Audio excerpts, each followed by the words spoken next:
করছি বাংলা বলছে। আজকে বাংলা বলছেতে আমরা প্রত্যেক দিনের মতো যে রাজনৈতিক বিতর্ক সেখান থেকে কিছুটা সরে এসে এই মুহূর্তে হাজার হাজার পড়ুয়া তাঁরা যে সংকটের মুখে সেই বিষয়ে একটু আলোকপাত করতে চাইছি। দেশজুড়ে আচমকাই বন্ধ ফিরজির বহু কোচিং সেন্টার, অথই জলে হাজার হাজার পড়ুয়া এবং অভিভাবকদের অভিযোগের ভিত্তিতে আটক সংস্থার শীর্ষ কর্তারা।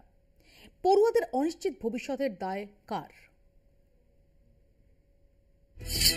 দেশের বেশ কিছু জায়গায় হঠাৎ বন্ধ ফিটজির কোচিং সেন্টার। অনেক জায়গায় প্রতিবাদেও নেমেছেন অভিভাবকরা। ফিটজিতে যারা প্রশিক্ষণ নেন সেই পড়ুয়ারাও আশঙ্কার দোলাচলে ভুগছেন। ফিটজিতে আইআইটি এবং জয়েন্ট এন্ট্রান্সের জন্য প্রশিক্ষণ দেওয়া হয়। সামনেই জয়েন্টের পরীক্ষা রয়েছে। তার আগেই দেশে ফিটজির বহু কোচিং সেন্টার বন্ধ হয়ে যাওয়ায় চরম উৎকণ্ঠায় রয়েছেন অভিভাবকরা। সম্প্রতি অভিভাবকদের অভিযোগের ভিত্তিতে ফিটজির মালিক সহ 11 জনকে পুলিশ আটক করেছে। নয়ডা, গাজিয়াবাদ, দিল্লির বহু কোচিং সেন্টারে ঝুলছে তালা। ফিটজির তরফে এক লিখিত বিবৃতিতে জানানো হয়েছে, নিজের সিদ্ধান্তে ফিটজি কোনো কোচিং সেন্টার বন্ধ করেনি। সেন্টারগুলির ম্যানেজিং পার্টনার পুরো টিমের সদস্যরা সেই কোচিং সেন্টার ছেড়ে হঠাৎ চলে যাওয়ার কারণে বাধ্য হয়ে বন্ধ করে দিতে হয়েছে বেশ কিছু সেন্টার। এই বর্তমান টানাপোড়েন ক্ষণস্থায়ী। সংস্থার আধিকারিকরা স্থিতাবস্থা আনার চেষ্টা করছেন। নির্দিষ্ট সময়ের মধ্যেই পরিস্থিতি ঠিক হয়ে যাবে। জানা যাচ্ছে, গত বছরের জানুয়ারি মাস থেকে নানা কারণে সংস্থার আর্থিক অবস্থা খারাপ হতে শুরু করে। তখনই ম্যানেজিং পার্টনারদের বাড়তি কর্মচারী ছাঁটাই করতে বলা হয়েছিল। বেশ কয়েক মাস বেতন না পাওয়ায় নয়ডা, মিরাট, গাজিয়াবাদ, লখনৌ, বারাণসীর বিভিন্ন সেন্টার থেকে অনেক শিক্ষক ইস্তফা দেন। তারা অন্য প্রতিষ্ঠানে যোগ দিয়েছেন। অভিভাবকদের অভিযোগ, ফিটজিতে ঠিকমতো পড়াশোনা হয় না। বিরাট অঙ্কের টাকা দিয়ে তারা ছেলে মেয়েদের ভর্তি করেছেন। এখন কি হবে বুঝতে পারছেন না তারা। সারা দেশে এই সংকটের কারণে প্রায় 3,500 ছাত্রছাত্রীর ভবিষ্যৎ ক্ষতির মুখে। মোটা টাকার বিনিময়ে যারা ছেলে মেয়েদের ফিটজির কোচিং সেন্টারে ভর্তি করিয়েছেন তারা চরম আতান্তরে। উত্তর ভারতের অভিভাবকরা ফি ফেরতের দাবিতে আদালতে যাওয়ার কথাও ভাবছেন। সেই আন্দোলন দেশ জুড়ে ছড়িয়ে পড়ার সম্ভাবনা। কলকাতা টিভি। আমাদের সঙ্গে আলোচনার জন্য যারা রয়েছেন অধ্যাপক জ্যোতি শেখর ব্যানার্জি, অধ্যাপক নীলাঞ্জন অধিকারী এবং আমাদের সঙ্গে রয়েছেন জনৈক অভিভাবক নুরুল হক। আমি প্রথমে নুরুল হকের কাছে আসবো। নুরুল হক, যদি একটু জানান আমাদের যে এই মুহূর্তে ঠিক কতটা আতান্তরে পড়েছেন পড়ুয়ারা এবং তাদের অভিভাবকরা। পার্থপ্রতিম বিশ্বাস, অধ্যাপক পার্থপ্রতিম বিশ্বাসও আমাদের সঙ্গে যোগ দিয়েছেন। আমি পার্থপ্রতিম বাবুর কাছেও আসবো। আমি প্রথমে নুরুল হকের কাছে যাব। নুরুল হক, প্লিজ। দেখুন, ফিটজি তো সারা ভারতবর্ষব্যাপী একটা স্বনামধন্য ইনস্টিটিউট এবং আমাদের দুর্গাপুর শহরেও তার সেন্টার রয়েছে, কলকাতার বিভিন্ন জায়গায় রয়েছে, শিলিগুড়িতে নেই। এই সেন্টার বিগত প্রায় 10 বছর ধরে আমরা দেখেছি যে পশ্চিমবঙ্গের বুকে যে রেজাল্ট দিয়েছে এবং অনেক স্টুডেন্ট ভর্তি হয়েছে এবং দুর্গাপুর শহরের ক্রাউডটা শিক্ষাকে কেন্দ্র করে একটা তৈরি হয়েছিল প্রাথমিকভাবে ফিটজি সেন্টার আসার পরে। তারপরে অনেকগুলো কোচিং সেন্টার এসছে এবং এই কোচিং সেন্টার ভারতবর্ষের বুকে জন্ম হয়েছে কোটা শহর থেকে। এখানে ফিটজি হঠাৎ করে যে বন্ধ হয়ে যাওয়ার খবর শুনছি, সেখানে ধরুন 6 থেকে ওরা অ্যাডমিশন নেয় প্রায় 9, 10, 11, 12 অবধি। সেক্ষেত্রে যারা অ্যাডমিশন নিয়েছে তাদের যে বিকল্প ব্যবস্থার কোনো না হয়ে এই যে বন্ধ করে দেওয়া হঠাৎ, যারা অ্যাডমিশন নিয়েছে, যারা ফিটজি সেন্টার বা ফিটজি ইনস্টিটিউটের উপর ভরসা করে যারা স্বপ্ন দেখছে বা পড়াশোনা করছে, তাদের ক্ষেত্রে একটা বড় ধাক্কা। গার্জিয়ান, অভিভাবকদের একটা ফাইন্যান্সিয়াল ধাক্কা। তার কারণ তাদেরকে অল্টারনেটিভ ভাবতে হবে। এটা একটা দিক। তবে একটা কথা, যে একটা কোচিং সেন্টারের উপরেই শুধু যে সেই এলাকার রেজাল্ট বা ফলাফল ছাত্রছাত্রীদের নির্ভর করে না। হ্যাঁ, একটা পার্ট আছে, যে পার্টটা ছাত্রছাত্রীদেরকে কম্পিটিটিভ মাইন্ড তৈরি করে, একটা সুন্দর পরিবেশ দেয় এবং পরীক্ষা সিস্টেমের মাধ্যমে, রেগুলার পরীক্ষা সিস্টেমের মাধ্যমে রেখে একটা যাপন তৈরি করা ছাত্রছাত্রীদের মধ্যে, সেটা করে থাকে। কিন্তু একটা প্রতিষ্ঠানের শিক্ষক কিভাবে পড়াচ্ছেন সেটার উপরে নির্ভর করে। তা আমরা দেখেছি যে বিভিন্ন কোচিং সেন্টারে 2-1 খুব ভালো মাপের শিক্ষক থাকেন, বাকিরা কিন্তু সাধারণ মাপের। তার সেক্ষেত্রে আমার এখানে প্রশ্ন নুরুল হক, যে এখানে যদি আমরা দেখি যে ফিজ, সেই ফিজটাও তো যথেষ্ট হাই এই ধরনের কোচিং সেন্টারগুলোতে, কিন্তু তার সত্ত্বেও অভিভাবকরা চেষ্টা করেন যে তাদের যথাসাধ্য প্রয়াস দিয়ে যদি ছেলে মেয়েকে এই ফিটজিতে কোচিং নেওয়ানো যায়, যদি তাদের এই কম্পিটিটিভ এক্সামের ক্ষেত্রে কিছুটা হলেও সামনের সারিতে এগিয়ে দেওয়ার কোনো সম্ভাবনা থাকে, সেই একদম আলটিমেট চেষ্টাটা তারা করেন। তো এই ফিজটাও তো এত সহজ বা এত নগণ্য নয় যে জাস্ট এই মুহূর্তে যে কোনো একটা বিকল্প খোঁজা যায়। একদম। কিন্তু যে কোনো মুহূর্তে সত্যি আপনি যেটা বললেন যে এই মুহূর্তে আবার বিকল্প যারা অ্যাডমিশন নিয়েছে যে সমস্ত ছাত্রছাত্রীরা, তারা বিকল্প তাদেরকে খুঁজতে হবে। সেক্ষেত্রে ফাইন্যান্সিয়াল প্রেশার অভিভাবকদের আসবে, এবং একটা কোচিং সেন্টার একটা এনভায়রনমেন্ট থেকে আরেকটা জায়গায় যাওয়া, বা কোচিং সেন্টার ছাড়াও টিচারদের কাছে পড়ে রেজাল্টটা তৈরি করা, রেজাল্ট সেই লক্ষ্যে পৌঁছানো একটা চ্যালেঞ্জ হয়ে দাঁড়িয়েছে। কিছুটা হলেও সেটা একটা গার্জেনদের এবং ছাত্রছাত্রীদের একটা মধ্যে একটা কোন রকম আভাস আপনারা পাচ্ছিলেন? কোন আভাস কিছু পাওয়া গিয়েছিল নাকি এটা একদম হঠাৎ করে? আভাস আমি লাস্ট 6 মাস ধরে একটা আভাস পাচ্ছিলাম। কিছু টিচারদের স্যালারি দেওয়া হচ্ছিল না 3-4 মাস ধরে, 5 মাস ধরে। এটা খবর বন্ধু স্থানীয় যারা শিক্ষক রয়েছেন এবং তারা ফিটজি ছেড়ে বাইরে নিজেরা কোচিং সেন্টার করে পড়াচ্ছেন বা নিজেরা টিউশন আকারে পড়াচ্ছেন, এটা খবর পাচ্ছিলাম। এবং আমাদের মনে হচ্ছিল যে বন্ধ হয়ে যাবে হয়তো। আসলে ফিটজির যে ওনার, আমার মনে হয় উনি একাডেমিক মানুষ নন।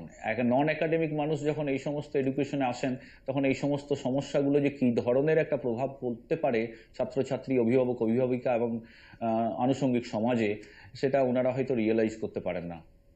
আমি পার্থপ্রতিম বাবুর কাছে আসবো। পার্থপ্রতিম বাবু, যারা এই ফিটজির মতো কোচিং সেন্টারে যারা ভর্তি হয়ে, এবং যেটা আমি আগেই বললাম যে সাধারণভাবে সব বাবা মারই চেষ্টা থাকে যে যথাসাধ্য তারা চেষ্টা করেন যে তারা যেভাবে যেখান থেকে হোক এই ফিজটা জোগাড় করে ছেলেকে বা মেয়েকে একটু বেটার প্রিপারেশনের জন্য এ ধরনের কোচিং সেন্টারে দেওয়ার, সেখানে দাঁড়িয়ে হঠাৎ করে যে সংকটটা দেখা দিয়েছে, এটার ইম্প্যাক্টটা কতটা পড়তে পারে পড়ুয়াদের ওপর? একটু আনমিউট করবেন প্লিজ পার্থপ্রতিম দা। হ্যাঁ, শোনা যাচ্ছে? হ্যাঁ প্লিজ। আমি শুধু একটাই বলতে চাইছি যে কোনো ধরনের ক্লোজার, মানে একটা শিক্ষা প্রতিষ্ঠান, সেটা কোচিং সেন্টারই হোক, সেটা স্কুল হোক, একটা বিশ্ববিদ্যালয় হোক, বন্ধ যদি হঠাৎ করে হয়, তাহলে অপ্রস্তুত অবস্থার মধ্যে প্রচুর পড়ুয়া পড়েন, তার অভিভাবকরা পড়েন। ফলে এটা তো প্রত্যাশিত যে এই ধরনের ঘটনা, এই ধরনের শকিং একটা এক্সপিরিয়েন্সের মধ্যে দিয়ে সবাই যাবেন। কিন্তু আমার নিজের মনে হয়েছে মৌপিয়া, যে জিনিসটা ভালো করে খেয়াল করা উচিত, যে ভারতবর্ষের শিক্ষা ব্যবস্থার একটা গুণগত পরিবর্তন গত কয়েক দশকে ঘটছে। আপনি নেতিবাচক ইতিবাচক এই মন্তব্য আমি নাই করলাম। প্রথম পরিবর্তনটা হচ্ছে এই যে ফিটজি জাতীয় যে সেন্টার, এটার যদি বলেন যে ভারতবর্ষ জুড়ে রমরমা অন্তত গত 25 বছর ধরে শুরু হয়েছে পার্টিকুলারলি। এবং এই কারণে আমি উল্লেখ করছি যে এই যে কোটাতে যে পরিমাণ ছাত্রছাত্রী আত্মঘাতী হয় এবং আপনাদের অনুষ্ঠান সম্প্রচার করতে হয়, তার একটা বড় কারণ হচ্ছে প্রত্যাশার চাপ, এবং এই ইঞ্জিনিয়ারিং শিক্ষাক্রম বা ডাক্তারি শিক্ষাক্রমগুলোতে সাফল্যের যে চাপ থাকে, অভিভাবকদের থাকে, পড়ুয়াদের থাকে, সেই চাপের একটা বাণিজ্যিক রূপ হচ্ছে যে এই কোচিং সেন্টার্সগুলো, বা আপনি যদি বলেন এই ট্রেনিং সেন্টার্সগুলো। ফলে যেটা হচ্ছে খুব সূক্ষ্মভাবে যে গোটা জিনিসটা ঘটছে, যে বোর্ড পরীক্ষা, মানে আপনি আমি যে পরীক্ষা দিয়ে বড় হয়েছি, সেই পরীক্ষার গুরুত্ব উত্তরোত্তর হ্রাস পাচ্ছে, মানে স্কুলগুলোর পড়াশোনা, এবং স্কুলের পড়াশোনার বিকল্প হিসেবে কোচিং সেন্টারগুলো ডেভেলপ করছে। আমার আগের যে বক্তা বলছিলেন যে এই কোচিং সেন্টারের মালিক সম্ভবত লেখাপড়ার সাথে যুক্ত নন, সম্ভবত তার ধারণা ভুল। কারণ ফিটজির যিনি প্রতিষ্ঠাতা, তিনি হচ্ছেন আইআইটির গ্র্যাজুয়েট, এবং he is mechanical engineering background. সে যথেষ্ট উচ্চশিক্ষিত। ফলে তিনি এই ব্যবসাটা করেছেন, শিক্ষার কর্পোরেটাইজেশন বলতে যা বোঝায়। ফলে এখন প্রশ্নটা হচ্ছে এটাই, যে এই ধরনের সংস্থাগুলো গজাচ্ছেই বা কেন এবং দুম করে চলে যাচ্ছেই বা কেন? আপনি যদি দেখেন যে এদের চলে যাওয়ার সাম্প্রতিক কারণ, মানে বন্ধ হওয়ার কারণ, তার একটা কারণ এই ব্যবসার মধ্যে যে এথিক্যাল পার্ট ছিল, সে সততার পার্ট, যে স্বচ্ছতার পার্ট ছিল, এটাও তো একটা ব্যবসা, শিক্ষা নিয়ে একটা ব্যবসা হচ্ছে। গালমন্দ যদি আমরা নাও করি, তাহলে এই যে স্বচ্ছতা থাকবে, সেটার কোথাও একটা অভাব ঘটছে। অর্থাৎ ফিটজিতে যে পরিমাণ পড়ুয়ারা যত লক্ষ টাকা ফিস জমা দিচ্ছেন, দিয়ে যে পরিকাঠামোটা তারা তৈরি করছেন, তার মধ্যে লাভ করছেন, তারপরে সেই রিসোর্সটা ড্রেন্ড আউট হয়ে যাচ্ছে। অর্থাৎ ধরুন ফিটজির টাকা এখন হচ্ছে আবাসনে যদি খাটে বা অন্য কোথাও খাটে, সেটা অন্য প্রশ্ন। আমি আপনাকে বলছি এই কারণে যে কলকাতা শহরে যে অভিজ্ঞতাটার মধ্যে দিয়ে আমরা গত কয়েক মাস যাচ্ছি, যে ধরুন বেআইনি বাড়ি, যে বেআইনি বাড়ি, তাহলে বেআইনি বাড়ি যদি হয় তাহলে রেগুলেটরি ভূমিকা আমরা প্রত্যাশা করি পুরসভার বা সরকারের। একেবারে পার্থপ্রতিম, আমি এই প্রসঙ্গে আসবো, এবং এই যে এই রেগুলেটরি একটা অথরিটি, তার প্রয়োজনের কথাটা, এই যে ব্যাঙের ছাতার মতো বিভিন্ন জায়গায় এই কোচিং সেন্টারগুলো গজিয়ে উঠছে, এবং আবারও বলছি যে ফিজ যথেষ্ট হাই, এবং ফিজ কতটা হাই এবং কি কতটা আর্থিক লেনদেন চলে তার একটা আভাস পাওয়া যাবে যদি আমরা যে খবর পাচ্ছি যে এই ফিডজির যারা শিক্ষক, তাদের মোটামুটি যে স্যালারি স্ট্রাকচার, সেই স্যালারি স্ট্রাকচার থেকে এটা মালুম হয় যে ঠিক কতটা আর্থিক লেনদেন এখানে হয়। কিন্তু তারপর যখন এরকম হঠাৎ করে একাধিক সেন্টার, কোচিং সেন্টার ঝাঁপ বন্ধ করে দেয়, তখন কি আতান্তরের মধ্যে পড়তে হয় পড়ুয়াদের, এটাই এই মুহূর্তে আমাদের চোখে আঙুল দিয়ে দেখাচ্ছে এই ঘটনা। ইতিমধ্যে আরেক অভিভাবক মানস চ্যাটার্জি আমাদের সঙ্গে সরাসরি জয়েন করেছেন, আমি মানসবাবুর কাছেও যাব। তার আগে আমি একটু আসি জ্যোতিশেখর বাবুর কাছে। জ্যোতিশেখর বাবু, প্রথমত হচ্ছে যে এই যে ব্যাঙের ছাতার মতো দিকে দিকে গুজিয়ে ওঠা কোচিং সেন্টার, এর যে প্রয়োজনীয়তাটা যদি ধরে নেওয়া হয় যে এই প্রয়োজনটা কতটা রয়েছে, নাকি আসলে সার্বিকভাবে যদি আমরা দেখি যে কর্পোরেটাইজেশন তার গ্রাসে এগুলোর প্রয়োজনীয়তা, সেটাকে একদম একটা কর্পোরেট মোড়কে মানুষের কাছে নিয়ে যাওয়া হচ্ছে এবং মনে করানো হচ্ছে যে এছাড়া কোনোভাবেই কম্পিটিটিভ এক্সাম ক্র্যাক করা যাবে না, এবং যে কারণেই আমরা দেখছি যে এত হাই ফিজ দিয়ে এত পড়ুয়া, তাদের অভিভাবকরা তারা ভরসা রাখছেন এই কোচিং সেন্টারগুলোর উপর। দেখো মৌপিয়া, সেটা হচ্ছে তোমার এটা একদমই সঠিক, তুমি পয়েন্টটা বলেছ যে এই যে একটা বাণিজ্যিক মোড়ক, প্রয়োজনীয়তা কতটা রয়েছে এটা একটা ভেবে দেখার সত্যি অভিভাবকদের সময় এসেছে। তার কারণ যে প্রথাগত যে শিক্ষা, অর্থাৎ স্কুল এবং কলেজের যে শিক্ষা, ক্লাসরুম কোচিং বিশেষ করে, সিলেবাস এরকমভাবেই ডিজাইন করা, সেক্ষেত্রে কিন্তু যে কোনো ছাত্র এবং ছাত্রী যদি সুনির্দিষ্টভাবে ফলো করে, যদিও আমরা মানছি যে বিভিন্ন ক্ষেত্রে পরীক্ষার বিভিন্ন স্তর রয়েছে, মূলত ফিডজি যে পরীক্ষার কথা ভেবে তৈরি সেটা হচ্ছে joint entrance engineering, basically IIT. তো সেক্ষেত্রে এটা কিন্তু সবসময়ের জন্য প্রযোজ্য যে ক্লাসরুম কোচিং এবং ট্র্যাডিশনাল বই পড়ার যে অনীহা, একটা বিকল্প ব্যবস্থার প্রতি একটা আস্থা রাখা। আমরা মনে করি, আমরা যারা পড়াশোনার সঙ্গে যুক্ত, আমরা মনে করি যে ক্লাসরুম কোচিংয়ের কোনো বিকল্প হয় না, আমরা মনে করি বই পড়ার কোনো বিকল্প হয় না, আমরা মনে করি যে আমাদের অবশ্যই আমাদের ছাত্রছাত্রীদেরকে এটা বুঝতে হবে যে প্রথাগত যে শিক্ষা তার সঙ্গে যে আধুনিক শিক্ষার যে ছোঁয়া এসছে, অর্থাৎ এই মুহূর্তে তুমি যদি দেখো, তুমি ইউটিউবে দেখো কত ভালো ভালো মেটেরিয়াল পাওয়া যাচ্ছে, তুমি যদি দেখো কত, মানে গুগলে তুমি যদি সার্চ করো বিভিন্ন এক্সাম রিলেটেড, তুমি দেখতে পাবে সেখানে কোয়েশ্চেন পাওয়া যাচ্ছে, তার রিলেটেড অ্যান্সার পাওয়া যাচ্ছে, এবং বিভিন্ন অনলাইন প্ল্যাটফর্মস রয়েছে। সেই প্ল্যাটফর্মগুলোকে তুমি যদি প্রপার ওয়েতে, যদি সিস্টেমেটিক্যালি, যদি কোনো স্টুডেন্ট মনে করে এটাকে স্টাডি করে তার পড়াশোনার ক্ষেত্রে কাজে লাগাবে, তাহলে কিন্তু এই যে প্রথাগত এই যে মানে যে কর্পোরেট মোড়ক যে কথাটা তুমি বলছিলে, যে একটা যে পরিমাণ টাকা, তাহলে সেক্ষেত্রে গার্জেনদের আর্থিক সুরাহাও যেমন হয়, অ্যাট দ্য সেম টাইম স্টুডেন্টদের কাছে এই যে পরীক্ষার মুখে একটা বন্ধ হয়ে যাওয়া, সেটা তো একটা ধাক্কা তো বটেই, এটা অস্বীকার করার কোনো জায়গা নেই। একটা মেন্টাল সেট আপ যে ওরা এই মুহূর্তে ফাইনাল পরীক্ষার জন্য তারা প্রস্তুতি নিচ্ছিল, তাহলে অর্থাৎ এই জায়গাটা আমাদেরকে গার্জেনদের কাছে এই বার্তাটা দেওয়া অবশ্যই একটা জরুরি যে প্রথাগত যে পড়াশুনো তার সঙ্গে আধুনিকতার যে মিশেল, সেটাকে যদি কাজে লাগিয়ে যদি কোনো ছাত্র বা ছাত্রী সুনির্দিষ্ট প্ল্যানিং করে সারা বছরের একটা তার যদি সুনির্দিষ্ট প্ল্যানিং থাকে, তো সেক্ষেত্রে একটা ভালো যে অর্থাৎ ভালো প্রতিষ্ঠানে ভর্তি হওয়া, মূলত লক্ষ্য কি এখানে, লক্ষ্যটা হচ্ছে যেটা আমার আরেকজন স্পিকারও যেটা বলেছে যে মেন্টাল হেলথ, একটা যে ট্রুমেন্ডাস প্রেশার, পড়াশুনো সবার জন্য এবং ভালো ইনস্টিটিউটে ভালো ফল করবে, ভর্তি হবে, এটা তো আমরা সবাই এক্সপেক্ট করি, কিন্তু সেক্ষেত্রে আমাদের এটাও দেখতে হবে যে সেটা কিন্তু কারোর জীবনের বিনিময় না। আমি এখানে নীলাঞ্জন বাবুর কাছে আসবো। নীলাঞ্জন বাবু, আমরা যদি দেখি যে এই মুহূর্তে দাঁড়িয়ে যে সংকটটা দেখা দিয়েছে, সেটার অভিঘাত কতটা হতে পারে এই পড়ুয়াদের উপর? সব থেকে বড় কথা হচ্ছে যে একটা নির্ভরতা তো চলে আসে। যারা ফিডজিতে বা এই ধরনের কোচিং সেন্টারে ভর্তি হয়েছেন, আমরা যাই বলি না কেন বাস্তব সত্যটা হচ্ছে যে ক্লাসরুম কোচিং এর উপর থেকে তাদের নির্ভরতাটা যে কোনো কারণেই হোক, সেটা সঙ্গত কি সঙ্গত নয়, that's a different question altogether, but তাদের যে নির্ভরতাটা তৈরি হয়েছে সেখানে দাঁড়িয়ে তারা হঠাৎ করে দেখছেন যে কোচিং সেন্টার বন্ধ হয়ে যাচ্ছে। দেখুন, বর্তমান সময়ের ইঁদুর দৌড়ের ক্ষেত্রে অভিভাবকদের দিক থেকে বলছি, তো তাদের ক্ষেত্রে একটা চাহিদাই থাকছে যে আমার ছেলে আইআইটিতে পড়বে বা আমার মেয়ে ডাক্তারি পড়বে, সব ঠিক আছে। এবং এই যে কোচিং সেন্টার ফিটজির এখন বর্তমান অবস্থা সেটা বাদ দিয়ে বলছি, আগেও কি কোচিং সেন্টার ছিল না? ছিল।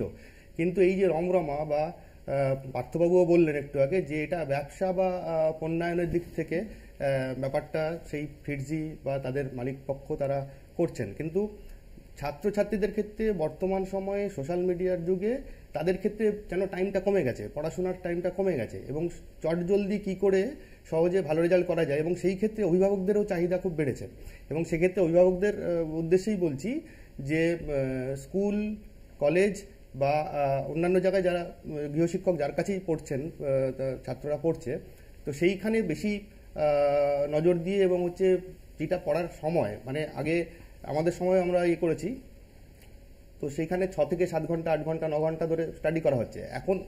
এখনকার যারা ছাত্র বা কিছু, তাদের ক্ষেত্রে হচ্ছে টাইমটাই যেন পড়াশোনার কমে গেছে, যে সঙ্গে সঙ্গে আমরা রেজাল্ট পেয়ে যাবো। এবং এখানে তো নীলাঞ্জন বাবু, আমি যেটা আমার জিজ্ঞাসা, যে ধরা যাক সার্বিকভাবে আপনি সিলেবাস পড়ছেন, যে সিলেবাসের সঙ্গে আপনি কম্পিটিটিভ এক্সামের যে প্রশ্নগুলো আসতে পারে বা যেগুলো সেগুলো থাকছে, সেটার জন্য যে পরিশ্রম, এখন তো সবাই আমরা ভীষণ ফাস্ট একটা জীবনের সঙ্গে আমরা ইউজ টু হয়ে গেছি এবং সবাই খুব শর্টকাট চাইছি, স্পেসিফিক কিছু চাইছি, যেখানে খড়ের গাদায় সূচ না খুঁজে আমি মোটামুটি এই ধরনের কোচিং সেন্টারের যারা এক্সপার্টস রয়েছেন, যারা ফ্যাকাল্টি রয়েছেন, তারা মোটামুটি কোয়েশ্চেনের প্যাটার্ন ইত্যাদি অনুযায়ী একটা সেট প্যাটার্ন তৈরি করে দিচ্ছেন, যে যেটার উপর আমি যদি ফোকাস করি তাহলে আমি বুঝতে পারবো যে কি ধরনের প্রশ্ন আসতে পারে বা কি ধরনের পড়াশোনা আমায় করতে হবে।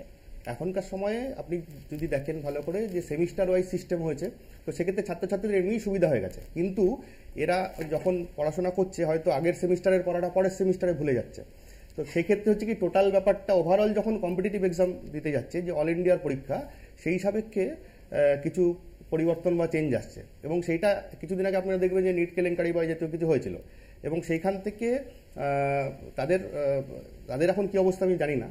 তো সেই জায়গার দিক থেকে আমি অভিভাবকদের ক্ষেত্রে বলবো যে অভিভাবকদের ক্ষেত্রে একটু সচেতন হতে হবে এবং তাদেরকে তাদের ছেলে মেয়েদের ক্ষেত্রে এটাকে একটু যত্নবান হতে হবে, যে বাড়িতে যাতে বেশি সময় দিয়ে পড়া হয় এবং স্কুলের ক্ষেত্রেও যাতে ব্যাপারটাকে মেনটেন করা হয়। আমি আসবো আপনার কাছে, আমি একটু মানসবাবুর কাছে আসি। মানসবাবুর কাছে একটু আমি জানার চেষ্টা করবো যে মানসবাবু, এই সংকটটা সেটার কি ধরনের প্রভাব ফেলছে বলে আপনার অভিজ্ঞতা?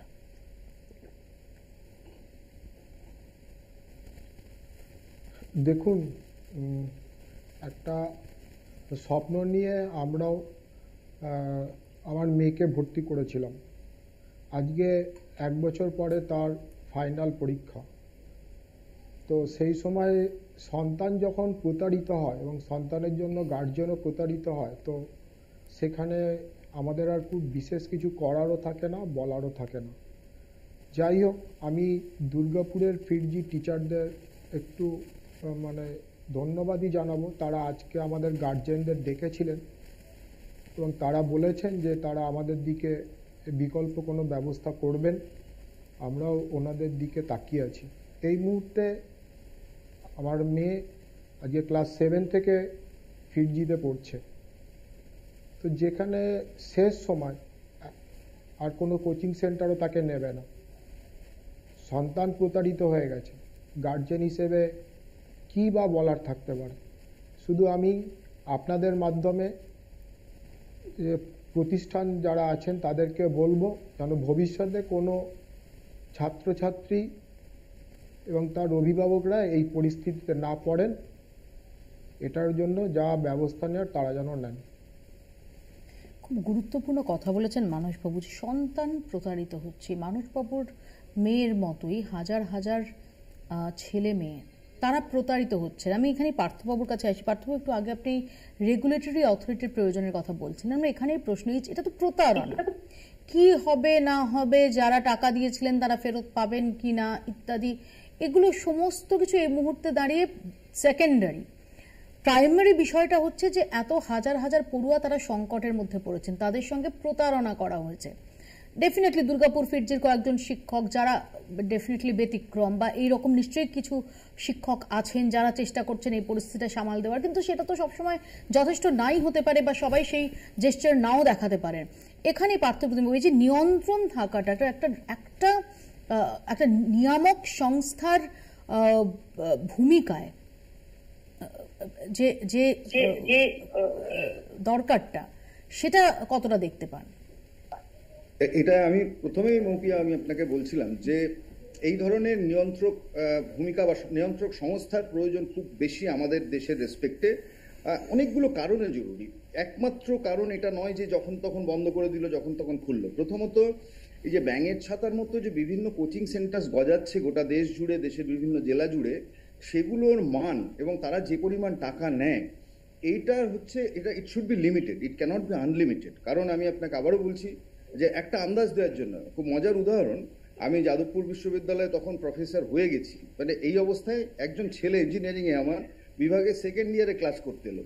তো তাকে আমি মাঝে মাঝে পাই না, তখন আমি জিজ্ঞেস করলাম কোথায় যাও, তারপরে শুনলাম সে হচ্ছে ফিটজিতে পড়ায়, এবং তারপরে সে কত মাইনে পায় সেটা হচ্ছে সে আমাকে অকপটে বলেছিল সেদিন। অত্যন্ত প্রিয় ছাত্র আমার, তার মাইনেটা আমার মাইনের চাইতে বেশি ছিল তখন।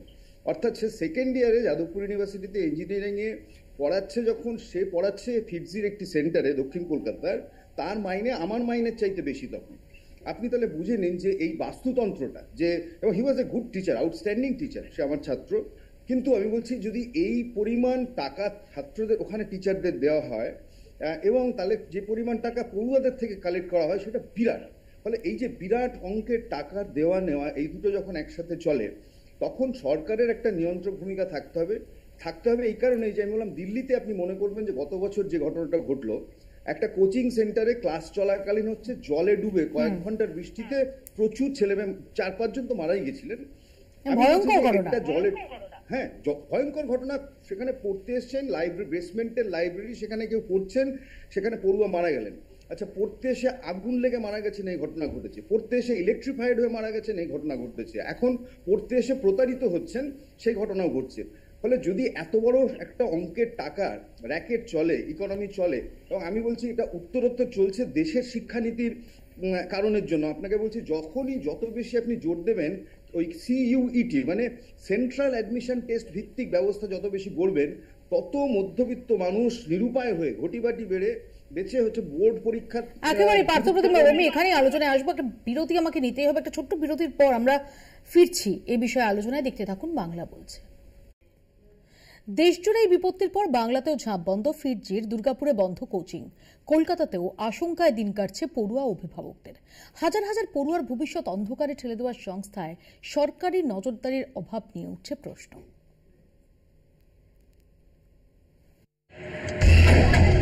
দেশজুড়ে বন্ধ ফিটজির কোচিং সেন্টার, গ্রেফতার সংস্থার শীর্ষ কর্তারা, আর ফিটজির অচলাবস্থায় ভোগান্তি বাংলাতেও। দেশের বিভিন্ন জায়গায় ঝাঁপ বন্ধের পর গত রবিবার দুর্গাপুরের সিটি সেন্টারে ফিটজির কোচিং সেন্টারটি বন্ধ হয়ে যায়। এই সেন্টারে প্রচুর ছাত্রছাত্রী অগ্রিম টাকা দিয়ে ভর্তি হয়েছিল। এই ঘটনায় অকুল পাথারের অভিভাবকরা। অ্যাডমিশন টেস্টের জন্য অন্য কোথাও আমরা কোচিং সেন্টারে পরীক্ষা অ্যাডমিশন টেস্ট দেওয়া হয়নি। এবার অন্য কোথাও গেলেও তো আমাদেরকে তো আর ফ্রিতে নেবে না, আমাদেরকে তো মানে পুরো অ্যামাউন্ট দিয়ে তো ওদেরকে ওখানে ভর্তি করতে হবে। এখন এই মোমেন্টে আমাদের কাছে আর সেই টাকাটাও তো নেই। ওনারা এখন বলতে চাইছেন যে পয়সা রিটার্ন দেওয়ার কোনো অপশনস নেই। আমার মেয়েকে তো নতুনভাবে ভর্তি করলাম, নতুনভাবে ভর্তি করবার পরে 1 বছর পড়েছে, এখনো 4 বছরের জন্য ফিজ ওনাকে ডিপোজিট করা ছিল। আমি ডিপোজিট করেছি 57,400। এখানে 2 বছরের পুরো ফিজ জমা দিয়েছিলাম। এখানে প্রায় 1 লাখ টাকা ছিল, 1 লাখ টাকার মতো। এখন সমস্যাটা কি হয়েছে? এখন সমস্যা যে এখানে যা ফ্যাকাল্টি ছিল তারা সবাই ছেড়ে চলে গেছেন। ক্লাস 11 শেষ হয়ে গেল, 12-এর ক্লাস আর কেউ নেওয়ার মতো কেউ নেই। তাই আমরা এখন অন্য জায়গায় চেষ্টা করছি, অন্য জায়গায় স্টুডেন্টকে ভর্তি করতে হবে। টাকা পয়সা ফেরত পাওয়ার কোনো আশা নেই। বেশ কয়েকজন অভিভাবক পুলিশের দ্বারস্থ হয়েছেন টাকা ফেরতের দাবিতে। অগ্রিম মোটা অঙ্কের টাকায় নতুন বছরের সিলেবাসের জন্য ভর্তি করেছিলেন ছেলে মেয়েদের। হঠাৎ সেন্টার বন্ধ হয়ে যাওয়ায় মাথায় আকাশ ভেঙে পড়ার মতো পরিস্থিতি। প্রথম দিকে ঠিকই চলছিল, দিয়ে ধীরে ধীরে প্রথমে একজন ছেড়ে দিল টিচার, তারপরে আবার একটু চললো, দিয়ে আবার এখন সবাই ছেড়ে দিয়েছে, কোনো ফ্যাকাল্টি নেই। কতজন ফ্যাকাল্টি ছিল? মানে আমাদের যতজন ছিল সবাই ছেড়ে দিয়েছে, 4-5 জন যত ভালো টিচার ছিল সবাই ছেড়ে দিয়েছে। নয় আমাদের টাকাটা রিফান্ড করা হোক, নয় মানে ক্লাস করানো হবে। যে আগে টিচাররা ছিল তাদের দিয়েই করানো হবে, সেরকম একটা কিছু দেওয়া হোক, নয় কত দিনের মধ্যে আমরা টাকাটা ফেরত পাবো সেটা একটা দরখাস্ত করে দেওয়া হোক। এবার কোচিং সেন্টার বন্ধের আশঙ্কায় কলকাতা শাখার পড়ুয়ারা, যে কোনো দিন বন্ধ হতে পারে কোচিং, চিরে ভিজছে না কর্তৃপক্ষের আশ্বাসে। অ্যাক্রস ইন্ডিয়া মানে প্যান ইন্ডিয়াতে যে কটা ফিটজি সেন্টার আছে ইনক্লুডিং কলকাতার নর্থ সেন্টার, আমরা সবাই কিন্তু operational, service as it is intact আছে। এবং আমাদের নর্থ কলকাতা সেন্টারও বা কলকাতার দুটো সেন্টারই ক্লাস কিন্তু স্মুথলি রান করছে। দেশ জুড়ে হাজার হাজার পড়ুয়ার ভবিষ্যৎ অন্ধকারে ঠেলে দিয়েছে ফিটজি। দেশের লক্ষ লক্ষ পড়ুয়া এই ধরনের বেসরকারি প্রতিষ্ঠানে পড়াশোনা করে সুনিশ্চিত ভবিষ্যতের পথে পা বাড়ানোর স্বপ্ন দেখে থাকে। নতুন প্রজন্মের ভাগ্য জড়িয়ে থাকা এই সমস্ত বেসরকারি শিক্ষা প্রতিষ্ঠানে ন্যূনতম সরকারি নজরদারি কেন থাকবে না, এই প্রশ্নই এখন উঠতে শুরু করেছে জোরালোভাবে। কলকাতা টিভি। জ্যোতিশেখর বাবুর কাছে আসবো। জ্যোতিশেখর বাবু, একটু যদি আমায় বলেন যে এই যে প্রবণতাটা, এই ধরনের কোচিং সেন্টারের ওপর নির্ভরতার যে প্রবণতা, যেটা সাম্প্রতিক অতীতে আমরা ভীষণ রকমভাবে দেখছি এবং যারই ফল হিসেবে এই ভুইফোর নানান কোচিং সেন্টার দিকে দিকে গজিয়ে উঠছে, এর কারণটা কি, এর রুট কজটা কি? এটা হচ্ছে আমাদের, দেখো, এটা যদি তুমি দেখো অ্যানালিসিস করো, এটা আমাদের মানসিকতায় রয়েছে।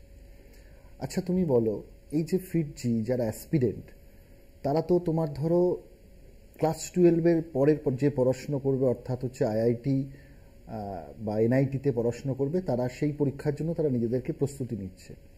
তাহলে বলো, দেখা যাচ্ছে যে গার্জেনদের থেকে তারা তাদের ছেলে মেয়েদেরকে ভর্তি করছে ক্লাস 8 থেকে।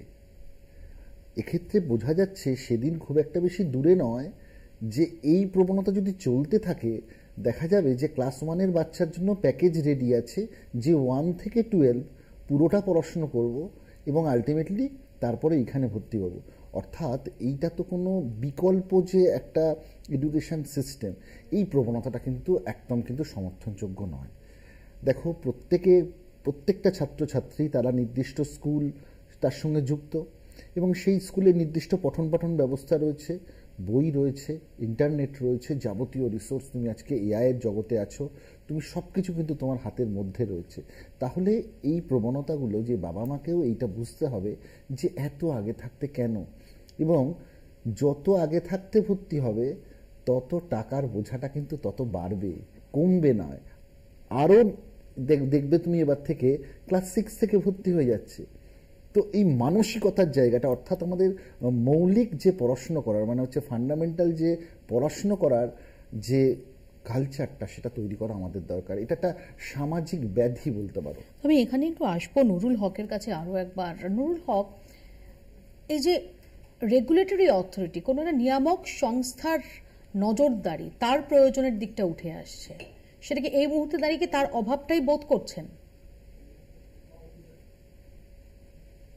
অ্যাকচুয়ালি অভিভাবক অভিভাবিকারা এবং ছাত্রছাত্রীরা নিয়ামক সারা দেশব্যাপী যদি এরকম কোনো রেগুলেটরি অথরিটি থাকতো, তাহলে হয়তো এই হঠাৎ করে সেশনের মাঝখানে এইরকম অসুবিধার সম্মুখীন হতো না। তবে আমার একটা কথা বলার, স্যার বলছিলেন একটু আগে, যে গার্জিয়ানদের মাইন্ডসেটটাও খুব ইম্পর্টেন্ট। আমরা দেখেছি দুর্গাপুর শহরে বিভিন্ন কোচিং সেন্টারে হয়তো 2000-3000 ছাত্রছাত্রী ভর্তি হয়, কিন্তু আমরা গ্রাউন্ড লেভেলে দেখেছি হয়তো সেখানে 50 থেকে 60 জন ছাত্রছাত্রী সাকসেস পেল, বাকিরা কিন্তু। আমাকে একটা কথা বলুন নুরুল বাবু, আমি একটু জাস্ট, যেহেতু এটা একটা সামাজিক, এই জ্যোতিশেখর বাবু যেটা বলছিলেন, যেটা একটা সামাজিক ইস্যু হয়ে দাঁড়িয়েছে, আমি একটু জানার চেষ্টা করছি যে আসলে কি এই যে নির্ভরতা, তার পেছনে কিছুটা পিয়ার প্রেশারও থাকে। অর্থাৎ কোথাও একটা মনে হয় যে আচ্ছা, আমি যদি আমার ছেলে বা মেয়েকে এইরকম কোচিং সেন্টারে না দিই, তাহলে সে হয়তো সাকসেসফুল না হওয়ার রাস্তাটা আরো বেশি হতে পারে। সেখানে দাঁড়িয়ে যা কিছু, যা যথাসর্বস্ব যা আছে তাই দিয়ে এটা সুনিশ্চিত করার একটা চেষ্টা। একদম বেশিরভাগ গার্জেনদের মধ্যে এই একটা মাইন্ডসেট তৈরি হয়ে যায়, কিন্তু বাস্তব কিন্তু অন্যরকম। বাস্তব যারা বিজ্ঞানটাকে ভালোবাসে, ফান্ডামেন্টাল সায়েন্সটাকে ভালোবাসে, যারা কোয়ালিটি পড়াশোনা করে, তাদেরই কিন্তু সেই সাকসেসটা আসে। গার্জেনদের এই মাইন্ডসেটটা থেকে বেরিয়ে আসা খুব প্রয়োজন, যে কোচিং সেন্টারে ভর্তি হলেই যে সে সাকসেস হবে, বা কোচিং সেন্টারের বাইরে স্কুলের, বিদ্যালয়ের বা অন্য কোনো শিক্ষক শিক্ষিকার কাছে পড়ে যে সাকসেস আসবে না, এই ধারণা থেকে বেরিয়ে আসতে হবে। কারণ এরকম প্রচুর উদাহরণ আছে যারা কোচিং সেন্টারে পড়েনি, বাইরে নিজেদের পছন্দ মতো শিক্ষকের কাছে পড়ে তারা কিন্তু মারাত্মক ধরনের রেজাল্ট ফলাফল করেছে। আলটিমেট যে সিলেবাসের উপর ভিত্তি করে পরীক্ষাগুলো হয় প্রতিযোগিতামূলক, সেই সিলেবাসটাকে সুন্দরভাবে কনসেপ্ট ক্লিয়ার থাকলেই হয়ে যায়। অবশ্যই কোচিং সেন্টারে কিছু ভালো টিচার আছে। আমি বললাম কোচিং সেন্টার যেটা দিতে পারে ওই একসঙ্গে অনেকগুলো গ্যাদারিং, তাদের একটা এক্সাম হয়, এক্সামের ফলাফলের ভিত্তিতে একটা কম্পিটিটিভ মাইন্ড তৈরি করতে পারে। কিন্তু আমরা দেখেছি বেশ কিছু ছেলে যাদের পোটেন্সিয়াল ছিল, হয়তো তারা ভালো রেজাল্ট করতে পারতো, তারা অনেক সময় ডিমোটিভেটও হয় সেই রেজাল্ট বা ফলাফল দেখে। সেটাও একটা নেগেটিভ দিক। তবে একটা কথা সত্য, যারা রেজাল্ট করে ফলাফল পায়, কোচিং সেন্টারের মধ্যে থাকুক, সিস্টেমের মধ্যে বা বাইরে থাকুক, পড়াশোনা করলে যারা ভালো ছেলে, সাবজেক্ট বোঝে, যারা সিরিয়াস ছেলে, হার্ড ওয়ার্কার, তারাই কিন্তু এই সফলতার শিখরে পৌঁছাতে পারে। আমি প্রাথমিকভাবে গার্জেনদের, আমি নিজেও একজন গার্জেন, আমার মেয়ে ফিটজির স্টুডেন্ট, ক্লাস 9-এ ভর্তি হয়েছিল 4 বছরের জন্য। ও 100% স্কলারশিপে পেয়েছিল বলে ও একসঙ্গে পেমেন্টটা দিয়ে দিয়েছিলাম। কিন্তু তারও আমি নিজে গার্জেন হিসেবে আমার মেয়েকে সেইভাবেই মোটিভেট করেছি, যদি তোমার ক্লাসটা ভালো লাগে, মনে হয় উপযোগী, তাহলে করবে, না হলে করবে না। তো গার্জেনদের এই মাইন্ডসেটটা খুব প্রয়োজন, যে কোনো একটা ইনস্টিটিউট এসেনশিয়াল ক্রাইটেরিয়া হতে পারে না তার সাকসেসের জন্য। মানসবাবু কোথাও কি একটা মনের মধ্যেও একটা তাড়না থাকে বা একটা চাপ থাকে যে বাকি সবাই হয়তো মেয়ের বন্ধু বান্ধবরা তারা এরকম কোচিং সেন্টারে যাচ্ছে, সেখানে দাঁড়িয়ে স্বাভাবিকভাবেই এই এক্সপেকটেশন থাকছে যে আমিও সেখানে যাব। সেখানে দাঁড়িয়ে অভিভাবকরা তারা চেষ্টা করছেন যে যেভাবেই হোক না কেন এই কোচিং সেন্টারে ভর্তি করি, সেই কারণেই এই নির্ভরতাটা আসছে। সে তো নিশ্চয়ই, আমরা যারা সাধারণ গার্জেন তারা তো আমরা চাই যে আমাদের সব কিছু দিয়ে যাতে আমাদের সন্তান ভালো জায়গায় পৌঁছতে পারে। এটা তো আমার মনে হয় সব গার্জেনরাই আমরা সেই দৌড়েই হয়তো আছি। সেই তাড়না থেকেই আমরা যত পয়সাই লাগুক, যা সামর্থ্য থাকুক, সেইখানকার সব থেকে যে দামি কোচিং সেন্টার, ভালো কোচিং সেন্টার, প্রতিষ্ঠিত কোচিং সেন্টার, সেইখানেই ভর্তি করার চেষ্টা করি। আর ভবিষ্যৎ যে এইখানে এসে পৌঁছবে সেটা তো আজকে মেয়ের কাছে মুখ দেখানোই দায় হয়ে গেছে। নিজেকেও কিছুটা অপরাধী মনে হচ্ছে আজকে দাঁড়িয়ে, এই শেষ 4 বছর 6 বছরের পয়সা দেওয়ার পরে যে স্বপ্ন নিয়ে আরম্ভ করেছিলাম বা মেয়ে শুরু করেছিল, আজকে তাকেই বা কি জবাব দেবো, নিজের কাছেই বা কি বলবো, এক অসহায় অবস্থা। মানসবাবু, আমি সম্পূর্ণ আপনার মানসিক অবস্থাটা সেটা শেয়ার করার চেষ্টা করছি, কিন্তু আপনি তো আপনার দিক থেকে চেষ্টা করেছিলেন, আপনি এক্ষেত্রে তো আপনার তরফে কোনো ত্রুটি নেই। কাজে এই অপরাধ বোধের জায়গাটা, এটা থেকে যত আপনি নিজেকে মুক্ত রাখতে পারবেন সেটাই বোধহয় শ্রেয়, কারণ আপনি তো ভালো ভেবেই এটা করেছিলেন। ডেফিনেটলি যে ঘটনা ঘটেছে, এই মুহূর্তে দাঁড়িয়ে বিপদ, এই মুহূর্তে দাঁড়িয়ে সংকট, একটা অনিশ্চয়তা, এই হতাশাটা খুব স্বাভাবিক। কি করব এই মুহূর্তে দাঁড়িয়ে সেই চিন্তাটাও স্বাভাবিক, কিন্তু আপনি এটুকু অন্তত মনে রাখুন যে আপনি যেটা করেছিলেন, আপনার সর্বস্ব চেষ্টাটা দিয়েছিলেন, সেটা আপনার ইন্টেনশনটা ভালো নিয়েই আপনি মেয়েকে সাফল্যের পথে যতদূর সম্ভব দেওয়া যায় অ্যাটলিস্ট সেই ভাবনা থেকেই করেছিলেন। আমি এখানেই নীলাঞ্জনের কাছে আসি, নীলাঞ্জন বাবুর কাছে আসি। নীলাঞ্জনবাবু, মানসবাবু যে কথাটা বলছেন, সত্যি তো সমস্ত কিছু করার পর আজকে এরকম একটা সংকটের মুখে দাঁড়িয়ে। না, উনি বাবা হিসাবে যেটা করেছেন ওনার 100% দিয়ে ট্রাই করেছেন, কিন্তু মূলত যেটা বলছি যে স্কুলে বা বাড়িতে বা গৃহশিক্ষকের কাছে সে যে কোনো গার্জেনের উদ্দেশ্যে আমার একটাই বক্তব্য যে তারা যদি বেশি সময় দিয়ে অধ্যয়ন করে, কেননা একটু আগে জ্যোতিবাবু বলছিলেন যে এখন এআই এর যুগে সব কিছু আমাদের হাতের মুঠোয় চলে এসছে। এবার হাতের মুঠোয় থাকার জন্য আমরা 20 বছরের কোশ্চেনও পেয়ে যেতে পারি, ঠিক আছে, বা কোন প্যাটার্নের কোশ্চেন আসছে একদমই সঠিক। এটাকে যদি প্রযুক্তিকে যদি আমি বাবা মার কাছে এটা বলবো, আপনি একদম সঠিক কথা বলেছেন। আমরা তো চাইছি, যে গার্জেনরা চাইছে তারা প্রযুক্তিবিদ হোক, তাহলে প্রযুক্তিবিদ যখন হতে চায় তাহলে তারা কেন প্রযুক্তিকে কেন কাজে লাগাবে? অর্থাৎ এখন তো 20 বছর আগেকার সমস্যা নেই, এখন এত হাই স্পিড ইন্টারনেট, যে কথাটা বললাম যে আমরা ফিঙ্গার টিপের মধ্যে আমরা সবকিছু অ্যাক্সেস করতে পারছি। অর্থাৎ 20 বছরের কোশ্চেন আমরা কি এক্সপেকটেশন নিয়ে যাই? আমরা তো এই এক্সপেকটেশন নিয়ে গার্জেনরা যায় না যে তারা কোশ্চেন বলে দেবে, এই এক্সপেকটেশন নিয়ে যায় না যে আমাকে তারা কোনো অসৎ উপায় পাইয়ে দেবে।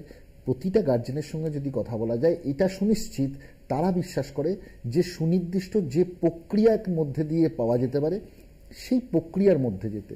কিন্তু গার্জেনদের কাছে বিশেষভাবে অনুরোধ, এই প্রক্রিয়াটা কিন্তু আপনারা নিজেদেরকেও একটু সময় দিতে হবে। স্টুডেন্টকে তাকে ডিপেন্ডেন্ট না করে, আমি এই প্রসঙ্গের বাইরেও একটা কথা বলি যে আপনি যদি প্রযুক্তিবিদ এরা হতে চাইছে, আমাদের আগামী প্রজন্ম এরা, তো আপনি যদি তাকান যে ভারতবর্ষ কিন্তু আমরা সবাই জানি যে কম্পিউটার সায়েন্স আইটিতে বিগ জায়েন্ট, তাই তো? এগুলো প্রযুক্তিরই ফল। আমরা সারা পৃথিবীর কাছে আমরা রোল মডেল আইটির রেসপেক্টে। সবচেয়ে বেশি রপ্তানি আইটিতে ভারতবর্ষ করে সারা পৃথিবীতে। এবার দেখুন, আপনি যদি প্রযুক্তির ক্ষেত্রে দেখেন, আমরা তো সর্বোচ্চ যে মেধা, আপনি দেখুন আমরা কদিন আগে আমরা সবাই আলোচনা করছিলাম যে এআই এর জগতে সাংঘাতিক পরিবর্তন এসছে, আপনার চ্যাট জিপিটি। আপনি দেখুন সেখানে কয়েকদিন আগে, মাসখানেকের মধ্যে চায়না নিয়ে এলো টিপসি। তাহলে আমি এই কথাটাই বলতে চাইছি যে ছোটবেলা থেকে আমরা এই লক্ষ্যে তৈরি করি আমাদের ছেলে মেয়েদেরকে যে মূলত গুণগত মান সমৃদ্ধ। আমরা জ্যোতিশেখর বাবু, আমার একটা জিজ্ঞাসা রয়েছে, সেটা হচ্ছে ধরুন এই যে আমাদের পরের যে জেনারেশনটা তারা খুব টেক সাভি, তারা এখন একদমই সঠিক, কিন্তু ধরুন তাদের যারা অভিভাবকরা, আমাদের আগের জেনারেশন বা আমাদের সমান জেনারেশন, তাদের সবাই একই রকম ভাবে টেক সাভি না। এবার ধরুন এই যে মানুষবাবু, ধরা যাক আমি মানুষবাবু এখানে রয়েছেন, ভাবছি যে মানুষবাবু কিভাবে নিশ্চিন্ত হবেন যে শুধু নেটের মাধ্যমে তার মেয়ে এই সম্পর্কে একটা নির্দিষ্ট গাইডেন্স নিজেই ওখান থেকে ব্যবস্থা করে নেবে। এখানে তো সেখানে তারা কি চান, যে তারা নিশ্চিন্তিটা এখানে চান যে একটা এক্সপার্ট গ্রুপ, সেটা কোচিং সেন্টার হতে পারে বা হোয়াট এভার, যেখানে হচ্ছে এই গাইডেন্সটা দেওয়া হবে। কারণ এটা মানুষবাবুর পক্ষে এটা করা সম্ভব না। দেখো মৌপিয়া, আমি আবারও বলবো, তুমি একদম খুব পার্টিনেন্ট একটা পয়েন্ট বলেছো। তুমি দেখো একটা ছাত্র, আমি কিছুক্ষণ আগে বললাম যেটা তুমি বললে যে সে নেট থেকে পড়াশোনা করুক। তুমি পার্টিনেন্ট পয়েন্টটা কেন বললে তুমি ভেবে দেখো, যে গার্জেন টেকসেভি নয় সে তো জানে না সে মুভি দেখছে না কোনো প্রফেসরের ক্লাস ফলো করছে। তুমি কিন্তু খুব একটা সামাজিক আরেকটা নতুন ধারার সমস্যা তুলে আনলে। সেই সমস্যাটার কথা কিন্তু আমরা আলোচনা করছি না, কিন্তু এই জায়গাটাকে আমাদেরকে সুনিশ্চিত করতেই হবে। অভিভাবকদের যারা বাড়িতে থাকেন আর স্কুল কলেজে শিক্ষকদের করতে হবে, এটা তাদের ভূমিকা, যে এটা সুনিশ্চিত করা যে আমাদেরকে এথিক্যালি কারেক্ট থাকতে হবে, আমাদেরকে ছাত্রদের পাশে থাকতে হবে, সাথে থাকতে হবে, দেখতে হবে যে তারা কি করছে। আমি একটু আসবো আলোচনা, তার আগে দেখে নিই যে ফিটজির তরফ থেকে কি বলা হচ্ছে। আমরা তাদের বক্তব্য চেয়েছিলাম, কি বলা হচ্ছে একটু শুনবো।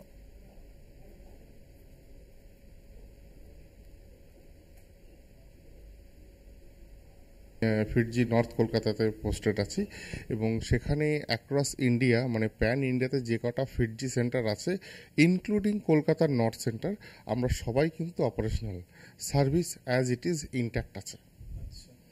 এবং আমাদের নর্থ কলকাতা সেন্টারও বা কলকাতার দুটো সেন্টারই ক্লাস কিন্তু স্মুথলি রান করছে। একটা প্যারেন্ট হিসাবে কিছু সময় তাদের একটা প্যানিক থাকে যে অ্যাক্রস ফিটজিতে যেহেতু একটা এত বড় ব্র্যান্ড নেম ফিটজি সংস্থার, তার কি হয়েছে তারা মানে জানতে চেয়েছে আমাদের থেকে।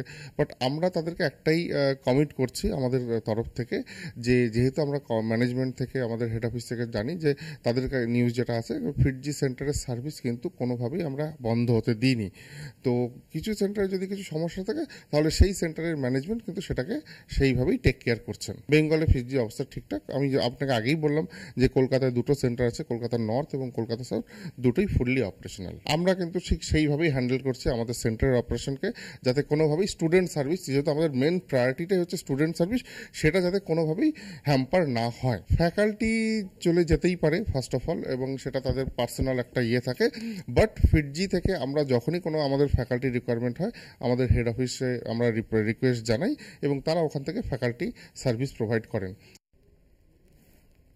নীলাঞ্জনবাবু কি মনে হয়, যদিও আশ্বাস দিচ্ছেন? না, উনি আশ্বাস দিতেই পারেন, কিন্তু ফিটজি যারা মালিক পক্ষ বা যাই হোক, তো তাদের ক্ষেত্রে ফ্যাকাল্টি চলে যেতে পারে উনি বললেন, তো ফ্যাকাল্টি কেন ব্যাকআপ থাকবে না বা সেই জায়গাটাকে সুনিশ্চিত করা, যে আগে হয়তো 10 জন ছিল কিন্তু পাশাপাশি আমাদের কেউ একটা অসুস্থ হয়েই যেতে পারে 2 দিনের জন্য বা 3 দিনের জন্য বা 15 দিনের জন্য, তখন কেন ব্যাকআপ দেওয়া হবে না? ঠিক আছে, আশ্বাস তো, আর গার্জিয়ানরাও তাদেরও খুব উৎকণ্ঠা থাকছেন।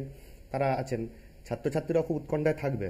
তো সেই জায়গার দিক থেকে হঠাৎ করে যদি কোনো স্টুডেন্ট ফ্যাকাল্টি চলেও যায়, সেক্ষেত্রে কেন সেই জায়গাটাকে ভরপাই করা হলো না, সেই জায়গার দিক থেকে এই ব্যাপারটা খুবই একটা অনিশ্চিত জায়গার মধ্যে আমি বলবো যে ছাত্রছাত্রী এবং গার্জেনরা অবশ্যই রয়েছেন আর কি। তো সেই জায়গাটাকে যাতে যত দ্রুত ঠিক করা যায়, এবং ওনাদের কাছে রিকোয়েস্ট যাতে ব্যাপারটা জলদি সলভ হয়ে যায়।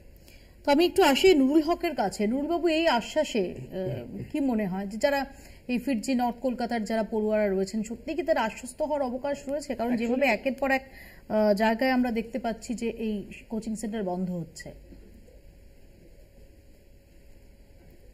অ্যাকচুয়ালি দেখুন, যারা পড়াচ্ছেন বা যারা সেন্টার হেডস, প্রত্যেকেই তো শিক্ষক। তার শিক্ষক সত্তা একটা আছে। ছাত্রছাত্রীদের পাশে যদি তারা থাকেন, তারা যদি মোটিভেট করেন, আমাদের মূল লক্ষ্য হচ্ছে ছাত্রছাত্রীদের একাডেমিক ক্যারিয়ারের এই মাঝখানে যেন কত ক্ষতি না হয়। সেক্ষেত্রে তাদেরকে মোটিভেট করা, তাকে বিকল্প ব্যবস্থা বা সিস্টেম, এই যে বন্ধ হয়ে যাওয়াটা, তার যেন একাডেমিক লাইফে কোনো প্রভাব না পড়ে, সেই দিকটা নজর রাখতে হবে।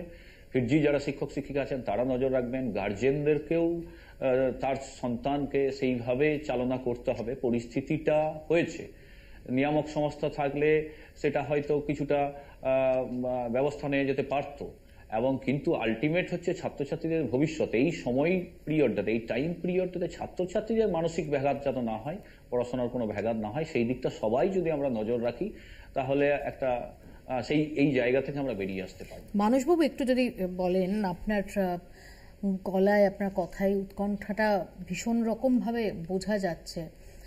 আপনার মেয়ে, তিনি কি এই মুহূর্তে দাঁড়িয়ে একটু চিন্তায়, তিনি কি দিশা পাচ্ছেন না, এরকম মনে হচ্ছে?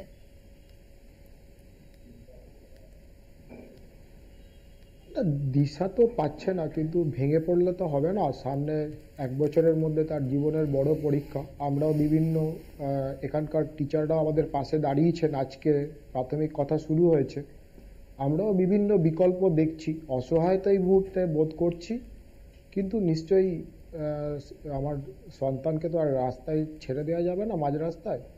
কিছু একটা জায়গায় দাঁড় করাতেই হবে, যেভাবেই হোক। আমি একদম শেষে জ্যোতিশেখর বাবু এবং নীলাঞ্জন বাবু, দুজনের কাছে একটু জানার চেষ্টা করবো যে যারা এই মুহূর্তে, যে পড়ুয়ারা এই সমস্যার মধ্যে পড়েছে, তাদের উদ্দেশ্যে আপনাদের সাজেশন কি থাকবে? কারণ এটা নিয়ে সত্যি তো ভেঙে খুব স্বাভাবিক, উৎকণ্ঠা স্বাভাবিক। না, আমি এই প্রসঙ্গে দুটো কথা বলবো। প্রথম কথা হচ্ছে, এর মধ্যে দুটো পার্টি রয়েছে। একটা হচ্ছে যারা হচ্ছে স্টুডেন্ট, ছাত্রছাত্রী, আর একটা হচ্ছে চাই বা না চাই যে সেন্টারে তারা পড়তো সেখানকার শিক্ষক। তো মূলত আমি ছাত্রছাত্রীদের উদ্দেশ্যে বলবো যে দেখো, জীবনটা তো অনেক বড়। তোমরা জীবনের বিভিন্ন স্তরে গিয়ে, তোমরা প্রত্যেকটা স্তরই খুব ইম্পর্টেন্ট। যেমন স্কুল শিক্ষা একটা খুব ইম্পর্টেন্ট জায়গা, তারপরে কলেজ আছে, বিশ্ববিদ্যালয় আছে, যারা হায়ার স্টাডিজ করতে যায়, উচ্চশিক্ষা করতে যায়, রিসার্চ করতে যায়। তো কোনোটাই কিন্তু মনে রাখবে যে জীবনে কোনোটাই কিন্তু গুরুত্বহীন নয়। বা তুমি কোনো একটা কিছু ধরো তুমি অ্যাচিভ করতে পারলে না আজকে, তুমি জীবনে, আমার মনে হয় আমার সঙ্গে একদমই একমত হবে নীলাঞ্জনবাবু আছেন, যে আমরা এরকম এক্সাম্পল আমরা এরকম অজস্র দেখেছি। তাই আমাদেরকে কিন্তু অপরচুনিস্টিক হতে হবে, আমাদেরকে আশাবাদী হতে হবে, ভাবতে হবে যে আমরা জীবনের যে কোনো পরিস্থিতি আসুক না কেন, আমরা যেন হাল না ছাড়ি। এটা হচ্ছে আমার বার্তা, অবশ্যই হচ্ছে ছাত্রছাত্রীদের উদ্দেশ্যে। বরং তোমাদের এই মুহূর্তে সময় এসছে যে তোমাদের মানসিক যে শক্তি, সেই শক্তি তোমরা যে অবশ্যই এই পরিস্থিতিতে তোমরা যে লড়াকু মানসিকতা, সেই মানসিকতা দেখাবে। এটা আমার ছাত্রছাত্রীদের প্রতি। আর আমি আরেকটা কথা বলবো, সেটা হচ্ছে যে আমরা নিজেরাও একজন শিক্ষক, ফলে আমরা নিজেরাও জানি যে আমাদের ছাত্রছাত্রীদের প্রতি আমাদের দায়িত্ব কতটা।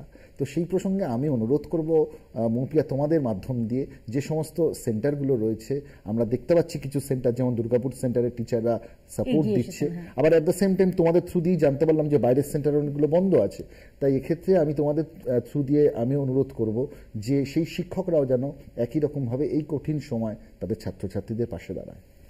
ছাত্রছাত্রীদের ক্ষেত্রে যেটা আমার বলবার রয়েছে, যে এই সময়টা একটা ক্রুশিয়াল মোমেন্ট, এবং সময়টা যাতে চলে না যায়। তো সেই জন্য ছাত্রছাত্রী এবং অভিভাবক দুজনকেই সমানতালে নজর রাখতে হবে, এবং ছাত্রছাত্রীদের বলবো তারা যাতে বাড়িতে পড়াশোনাটা মনোযোগ দিয়ে চালিয়ে যায়। কারণ আমি যাদবপুর বিশ্ববিদ্যালয়ের শিক্ষক হিসেবে বলছি যে সেইখানে যদি আমি ধরি 100 জন ছাত্রের মধ্যে বেশিরভাগই আপনার প্রান্তিক জায়গার ছাত্রছাত্রী। তো সেই প্রান্তিক জায়গার ছাত্রছাত্রী হওয়ার সুবাদে তারা কিন্তু ফিটজির কোচিংয়ে পড়ছে না। তো সেই ক্ষেত্রে কখনোই যাতে পড়াশোনার টাইমটা নষ্ট না হয়, এটা একটা অবশ্যই একটা মিসআপ ঘটেছে বা একটা দুর্ঘটনা বলা যাবে। সেটার জন্য কবে সেটা সলভ হবে বা কী হবে সেটা আমরা যদি সময় নষ্ট না করে নিজের পড়াশোনাটা যদি কন্টিনিউ চালিয়ে যাই, এবং অভিভাবকরাও যাতে হচ্ছে আমাদের ছাত্রছাত্রীদের পাশে দাঁড়ান বা আমরা শিক্ষকরা সবাই মিলে ছাত্রছাত্রীদের পাশে দাঁড়াই, তো সেই জায়গার দিক থেকে মনে হয় ব্যাপারটা সেই আমরা এই প্রসঙ্গে এলো যে রেগুলেটরি বডি আসুক সেগুলো নিয়ে যা হোক, কিন্তু এখন তো 1 মাসের মধ্যে পরীক্ষা, 2 মাসের মধ্যে পরীক্ষা, সময়টা আমাদের আশু সমাধান চাই একেবারে। এবং যে পড়ুয়ারা এই মুহূর্তে আতান্তরে পড়েছে তাদের এই সময়টা মনটা শক্ত করে একটা বড় সুবিধে তাদের সামনে রয়েছে, যেটার কথা জ্যোতিশেখর বাবু এবং নীলাঞ্জন বাবু দুজনেই বলেছেন, যে এই মুহূর্তে হাতের মুঠোয় কিন্তু গোটা দুনিয়াটা। এটা ঠিকই যে যেভাবে একজন শিক্ষক গাইড করেন সবসময় হয়তো নিজেকে সেভাবে তো গাইড করা যায় না, কিন্তু তা সত্ত্বেও যে প্রিপারেশনটা তারা নিচ্ছিলেন নিশ্চয়ই তার মোটামুটি যে রূপরেখাটা সেটার সম্পর্কে তাদের এতদিনে ধারণা হয়েছে, এবং সেই অনুযায়ী ইন্টারনেট থেকে যতটা সম্ভব তাদের এই মুহূর্তের যে সমস্যাটা সেটা পুষিয়ে নেওয়ার চেষ্টা যাতে তারা করেন, যাতে মানসিকভাবে ভেঙে না পড়ে, বরং ইন্টারনেট থেকে নিজেরা আরও স্ট্রংলি যাতে এই পরিস্থিতিটা সেটা মোকাবিলা করার জন্য উদ্যোগী হয়। অভিভাবকদেরও আমি রিকোয়েস্ট করব যে তারাও যেন একটু পাশে থাকেন সন্তানদের এবং তাদের এনকারেজ করেন, যে এটা বিরাট কিছু আকাশ ভেঙে পড়ার মতো ঘটনা ঘটলেও তার সিলভার লাইনটাও রয়েছে, সেই সিলভার লাইন ধরেই এই মুহূর্তে সেই প্রস্তুতিটা নিয়ে যেতে হবে। এবং একই সঙ্গে ফিটজির ঘটনা চোখে আঙুল দিয়ে দেখিয়ে দিল নিয়ামক সংস্থার প্রয়োজনের দিকটা। নিশ্চয়ই সংশ্লিষ্ট অথরিটি এদিকটাও খতিয়ে দেখবে। আপাতত বাংলা বলছে এখানেই শেষ করছি। দেখতে থাকুন কলকাতা টিভি।